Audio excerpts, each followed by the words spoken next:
What is going on to all my love, death, and robot fans out there, and welcome back to my channel, Movie Files. Elliot back again, breaking down one of my favorite anthology series on Netflix, and that is the return of Volume 3 of Love, Death, and Robots. Now, not only will I be scoring each episode, breaking it down, giving you a mini review, but I'm going to also rank all 9 episodes as we move along. This is going to be a fun video, but before we get into it all, make sure you're checking me out on all my other social media accounts. If you're new to the channel and love early movie reviews, TV breakdowns, and live streams, well, come and join the community today by subscribing and hitting that notification bell. And as you all can see on the screen now, if you enjoyed this discussion overall, if you enjoyed my ranking, well, make sure you're liking and sharing this video, but more importantly, sharing your ranking of all 9 episodes in the comments below. What was your favorite moment, least favorite moments, and where does Volume 3 rank for you all amongst the other 2? Let's have those discussions in the comments. So excited to share my list with you all. Just a quick warning, full spoilers ahead.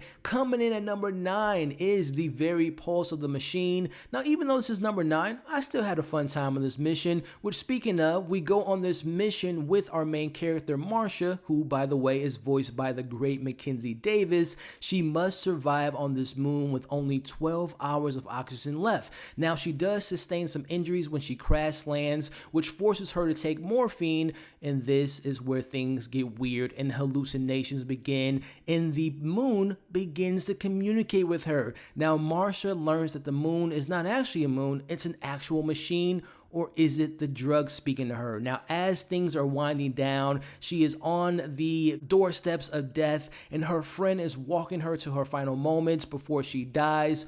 Or does she actually survive? And that's kind of the cool element of surprise about this episode is, was it real? Was it fake? It was a cool journey. It was very cool visuals, but I'm not gonna lie. I was hoping for a little bit more of a trippy journey, and I was hoping that the visuals popped a little bit more, very similar to Volume 1's episode by the name of Fish Night. Overall, I'm gonna give this a 6 out of 10. Moving on to my number 8, and this is 3 Robots Exit Strategy. Now, we have met these robots before in Volume 2, and I have a fun time with them. This is one of the more fun episodes that they have to offer. Not a lot of blood, but we have some comedy with the robots, and of course, they know humans are the worst. As these 3 robots witness the end of days and the ultimate fall of humanity, I did like how this episode tackled the separation of economic classes, and ultimately, technology was our downfall because we're so consumed with our technology that the results of it was the robots turned on us. Now, there isn't all hope is lost because humans seem to have made it off of Earth and made it to Mars with the wealthy .01 traveling to Mars. But spoiler alert, there's no Elon Musk there. Instead, it's those cats with their damn thumbs who survive. This was a fun one, and I'm going to give this a 6.5 out of 10. Now, moving on to my number 7, and that is Night of the Many Dead. Now, if you know me, I'm a horror fan and I love a good zombie story, and this had a lot of fun with it. Now, we go from having sex in a cemetery, which of course leads to the zombie apocalypse, and it was just kind of fun just to kind of see this journey take place. It was the shortest episode of all 9, and of course I gotta highlight the giant zombie who was breathing fire, which ultimately ended the world. Now, I think it's safe to say this was the cutest and most fun zombie story of this particular volume. I'm gonna give this a 7 out of 10, which brings us into my number 6, which was titled In Vaulted Halls and Tomb. Now, this had a star-studded voice cast, and I'm just gonna say it now, this was awesome. I love seeing these soldiers fighting against these aliens, and of course we have the machines in this episode, and they were spider killing machines, and it just had all the elements I love about Love, Death, and Robots because we had horror, we also had some badass fight scenes, a lot of blood, and then the story of them going into these tombs, descending into the madness, and they come across this gigantic alien, and I just love the battle between our 2 remaining soldiers, which ultimately we see that the one soldier has to take out the other, and we leave on this very dark tone where the alien screaming, "Release me," and we see the end result of, we assume it was released and is here to destroy the world. This to me was the definition of badass. I'm gonna give this an 8 out of 10. Alright, so before we get into my top 5, if you stuck around to the point of the video, do me a favor, make sure if you haven't already to like the video, share the video, leave your thoughts in the comments. With that being said, let's get into my top 5. Coming in at my number 5 is Tim Miller's and Blur Studios' 17-minute sci-fi epic by the name of Swarm. Now this one, as a sci-fi fan, was so much fun to take in. And we open the episode with showing humans and aliens actually working together with this ancient swarm. But of course, it's the humans who want to exploit this relationship, and they want to use the intelligence to take back to humanity to gain a similar sense of order. Now, as we meet our two main doctors, they're working together, they grow a little closer, and we get our first sex scene of the season. But unfortunately, this love story does not last long because their plan is uncovered by the swarm, and it gives the doctor a choice. I can either keep you alive to betray humanity, or I can clone you and ultimately kill you. As the doctor tells the alien, I accept the challenge. And this to me was just such a fun, epic, awesome sci-fi story. The visual effects from Blur, we all know, is fantastic. Tim Miller did a great job in the direction. This to me was a quintessential sci-fi alien invasion origin story at its best. I'm going to give it a 9.5 out of 10. I'm moving on to number 4, which to me was just so much fun, and that is Mason's Rats, which was only 10 minutes long, but I had a blast with it. Also, I want to give a quick shout out to Dan Stevens, who voiced the salesman in this episode. Fire and forget, as the farmer is in a full-out war with its rats. Also, quick shout out, RIP to Susan, as the rat apocalypse is a bloody hell, and this episode to me had funs, had thrills, but also got emotional, as I personally felt bad for the rats,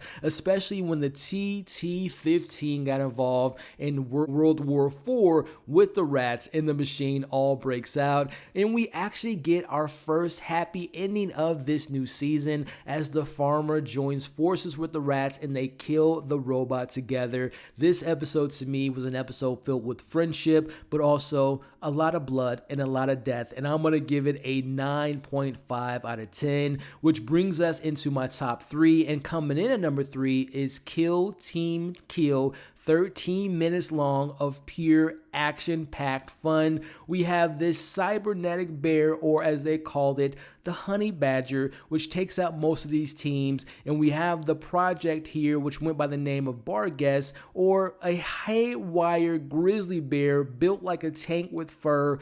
This was amazing. We have the Mars bot, which was essentially a dog with missiles attached to it, and no happy ending, unfortunately. But again, this to me was the extremely most entertaining episode of the bunch. It was extremely funny, and the action was top notch. I'm going to give Kill Team Kill a 9.5 out of 10. So now we're boiling down to my top 2, and coming in at number 2 is the longest episode of any episode of Love, Death, and Robot, which was 22 minutes long, directed by, and of course, David Fincher, who would have the longest episode, making his animation debut with Blur Studios. I'm talking about Bad Traveling. Now, this was the scariest episode of the bunch, and also the story was so engaging. We meet our ship's crew, who is under attack by this sea monster, and we meet our main character by the name of Torrin, who makes a deal with this monster, who promised to take it to its desired location.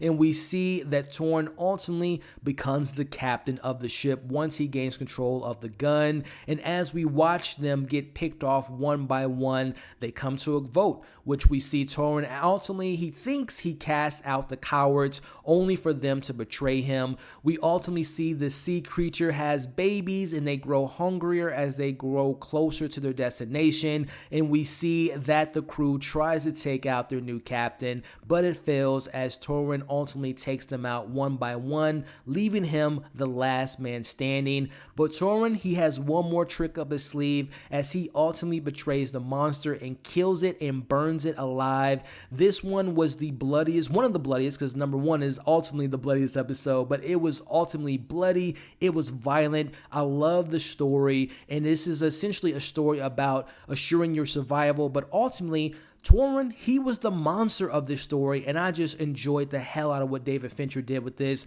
I'm going to give this one a 9.8 out of 10.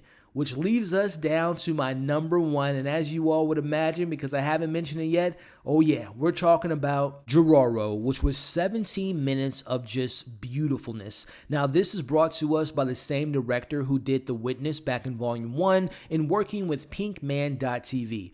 This, to me, was the quintessential episode of Volume 3 of Love, Death, and Robots. The unbelievable, stunning visuals mixed in with the great visual storytelling, because there were no words spoken this entire episode, and it was just the most powerful episode that they gave us in this volume. I mean, do I have to highlight how beautiful the lighting was, especially when we get to that night scene, which was one of the most beautiful designs I've ever seen in the show. The score complemented the visuals. The score was just so mesmerizing. The dance routine was spectacular. I mean, I can go on and on about these visuals, but highlighting the beautiful story here as we meet this siren creature who thought that she may have found love, and she kisses this Death Knight who was the only survivor after this massacre. And we get the beautiful shots with her water being filled, only to be filled and replaced by blood, because ultimately this knight betrays her because he's filled with greed and he wants the gold. She ultimately gets her revenge after she grants him, which, correct me if I'm wrong, I believe she gave him the hearing, which enables her to scream with heartbreak, which ultimately kills him. This episode to me was bar none top tier episodes, not only of this season, but I think one of the best episodes of the entire series. And then just a quick little Easter egg, I don't know if you all caught it, but there was a little screen grab which gives you like a nice little download of this scene, as you can see on the screen now. And also for all my NFT fans, you can take advantage of it. Overall, I'm going to give this episode a 10 out of 10. All right, so there you have it. That is my thoughts on this volume. That is my rankings. I really enjoyed this volume. Personally, I think it's better than 2. I know a lot of you all were disappointed by it. I had fun with those episodes, but I think for me personally, Volume 1 still number 1. Then coming in, number 2 for me is Volume 3, and then we have Volume 2. I can't wait till we get more of these. I just want to thank the creators. Again, Tim Miller, David Fincher, the creators of this, who we got episodes from them in this volume, and I thought their episodes were great. But again, all the animators, the studios, you did a fantastic job. I love that this show to me is like, there are no limitations to your imagination. And I love that we get these innovative stories, these beautiful visuals, these fun stories, the blood, the death, and all the stuff that it has to offer. And I just love this show to the core. And I really had a great time with this volume. So that's my thoughts. Let me know yours in the comments. Again, what was your ranking of all the 9 episodes? What were your favorite moments, least favorite moments? And of course, where do you rank Volume 3 amongst the other 2? Thank you all for watching this breakdown. If you stuck around to this point in the video, I thank you so much. If you haven't already, make sure you like this breakdown, give it a thumbs up, share it, and of course, share your thoughts in the comments. Thank you again. Hope you're staying safe. As you can see on the screen now, come and join the community. Check out my previous reviews for Love, Death, and Robots, and check out my most recent breakdown. We'll catch you all on the next video.